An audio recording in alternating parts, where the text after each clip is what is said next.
This is UTEL Concerts. This is UTEL Concerts. This is UTELConcerts.com.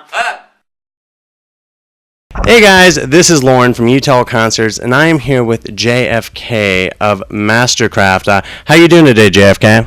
I'm very well. I've got to see you a few times before, and you guys always just, within MSTRKRFT, bring a lot of energy to the show and really kind of, get the crowd riled up a lot. And, what goes into that insanity? Because, you're the performer and everyone really feeds off that. What goes into it for you?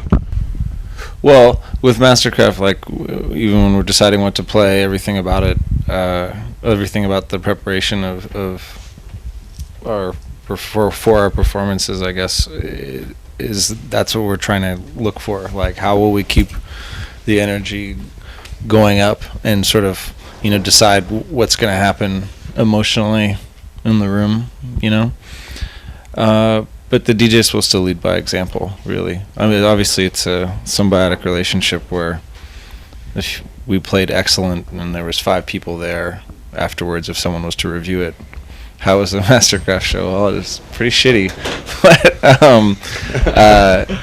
But with like a rock band, it's not the same sort of thing, right? Like, 5 people could go, but if the band plays amazing afterwards, you'd say, oh, you should have come. And I think with DJing and dance music in general, part of the enjoyment of it for me is feeling like it's a palpable feeling, that connection with everybody. And it's interesting because it can work even when you're playing for 30,000 people. You can still have that sort of interaction.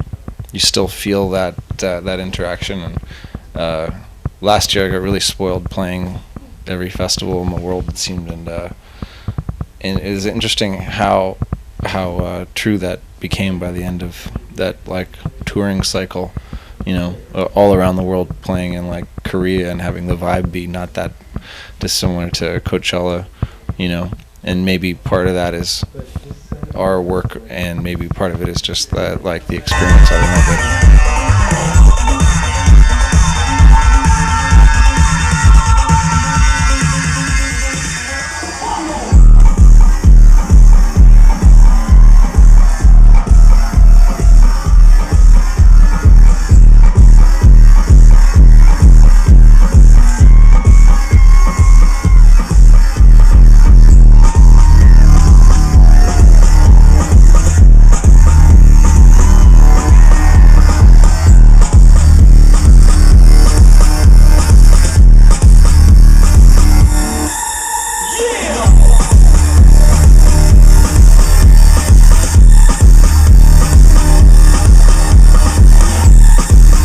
What has been the coolest show that you've ever got to perform, and what made it so cool for you?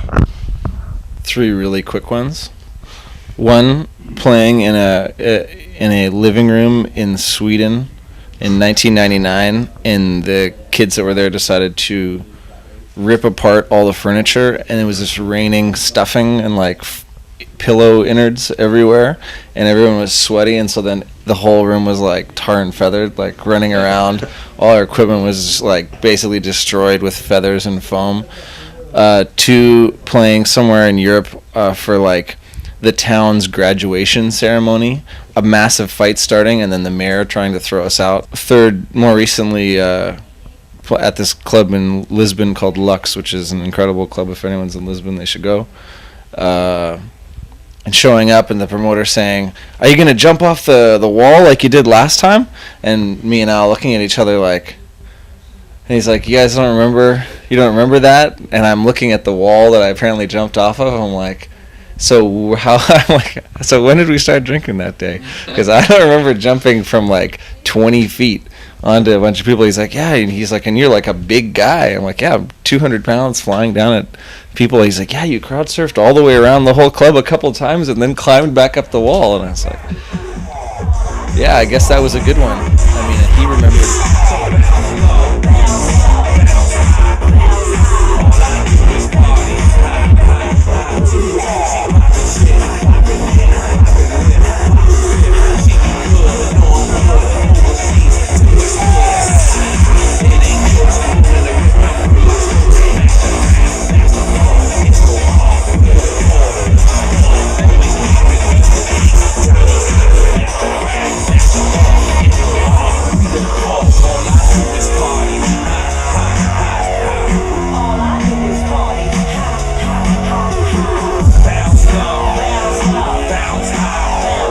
what exactly is your involvement with Teenage Riot Records? What's going on with that?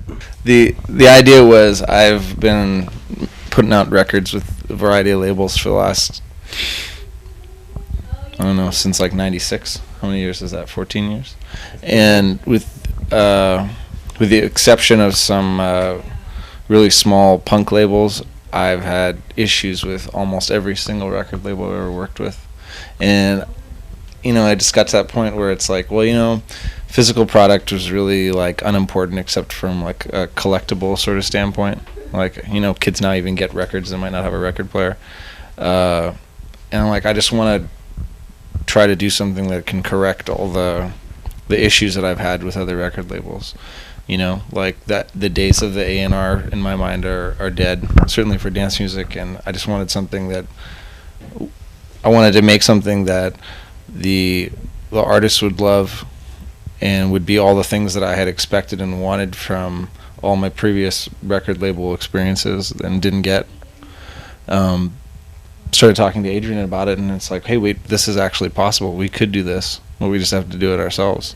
And it's funny, our little record label has better distribution than any record label I've ever been on, and that's including, the massive majors. I've never had an easier time getting music to people, like in the way that I wanted them to get it, rather than just, like a leak or whatever.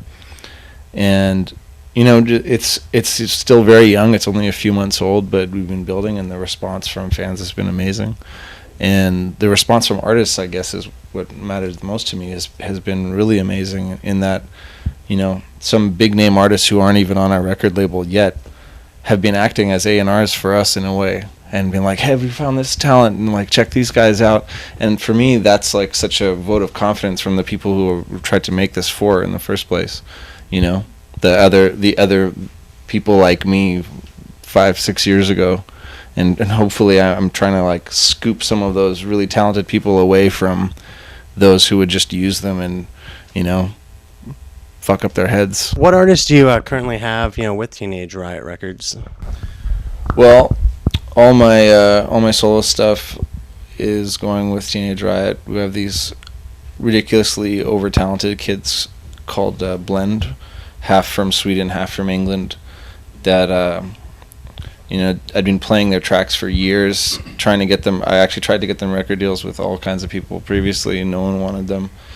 But yet every time we would play, I'd play 2 Blend tracks, and those were the ones everyone was asking, what the hell is that? And I was like, why is it that they don't have a deal? So let's do it right away, first thing. We have this kid named Arcade. He's from Argentina, but he moved to England to try to further his music, and got him, and there's a whole bunch of people that I can't list. There's a lot of stuff that we don't want to talk about until there's papers signed, and we don't want to step on any toes. So what's the future looking like for, you and your solo music and Mastercraft? What's going to happen in the next 12 months? Well, in the next 12 months, we're going to try to put out more music, from all those angles: the record label, Mastercraft, me. Mastercraft had been doing all kinds of other stuff, like production-wise, and just sort of planning out and touring. And it's taken us a long time to really hone in on what we think we should do with our next record. So, working on that. I've been producing all other types of music in the meantime, and still DJing as much as I can. I am JFK from Mastercraft and Teenage Riot Records and all kinds of other things. Thank you for putting up with me on utelconcerts.com.